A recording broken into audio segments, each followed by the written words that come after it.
When it comes to creativity in general, you know, whether you're an artist who paints pictures, an artist that takes photos, makes videos, sculpts, know the rules before you can break them, right? And that's why things like shooting manual as a photographer is so important to learn, not because you should always have to do that, not because you should always use the correct settings, but because, you know, you need to kind of know the rules before you can break them. But imperfection is something that I believe is one of the most interesting tools that you can use within lens-based media to create mood, to create narratives. You know, some of the work of my favorite photographers is technically imperfect, and it's the mood and the way that they convey those images that really matter, and not the technical aspects to their images. But in today's video, we're going to be talking about one way where you can break those rules. A technique that you can use both in photo and in video that breaks the rules and emulates that imperfection. And in turn, it can create, you know, feelings of nostalgia, communicate certain narratives, and create interesting aesthetics for you to use within your projects. So in this recent video that I've made, I used this technique that we're going to be talking about in today's video for the entirety of the video.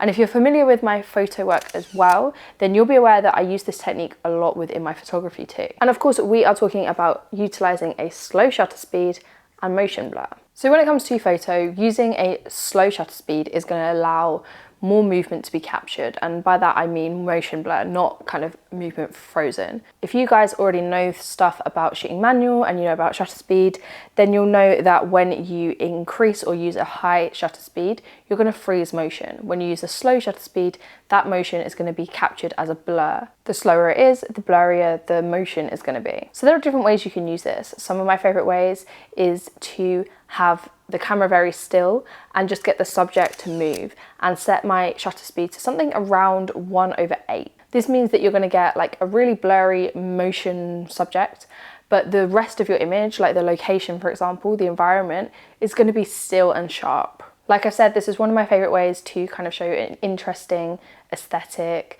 I really like it when it's very colorful clothing, stuff like that, that is going to create a kind of a lot of texture and color in a photograph. You could also set your shutter speed to something a little bit faster, but that's still going to create a little bit of movement. So something maybe about 1/30, and you can move with your subject. It's going to capture motion a little bit more naturally and help you feel as though maybe the viewer is there in the photo with the subject. In a recent shoot with Dan, I tried both different techniques. So this first one is shot at about 1/8. I don't remember exactly because it was shot on film. And then these other ones where it's a slight bit of motion blur is a higher shutter speed, maybe between 1/30 and 1/60. Moving on to video, you can use the same technique to create like feelings of like nostalgia, feelings of kind of being in your head, maybe being intoxicated, memories, that kind of vibe. And that's what we did with this video with Dan. And what we did here is we set the shutter speed somewhere between 1/8 and 1/15.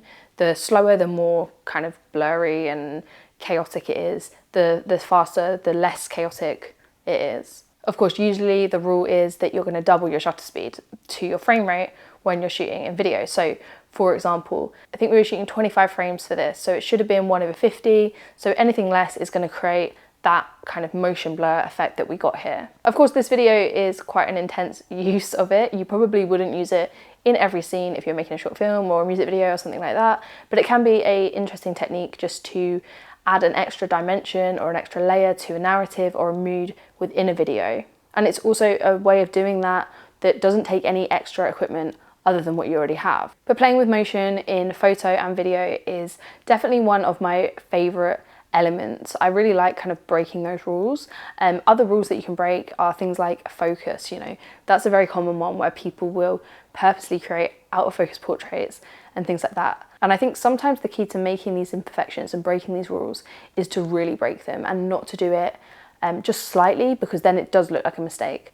Whereas if you really go, you know, all out with this like 1/8 shutter speed, it looks purposeful. So maybe head out on your next shoot, whether you're shooting stills or video, and try out this shutter speed effect and let me know what you think. But thank you guys for watching, and I will see you in the next one.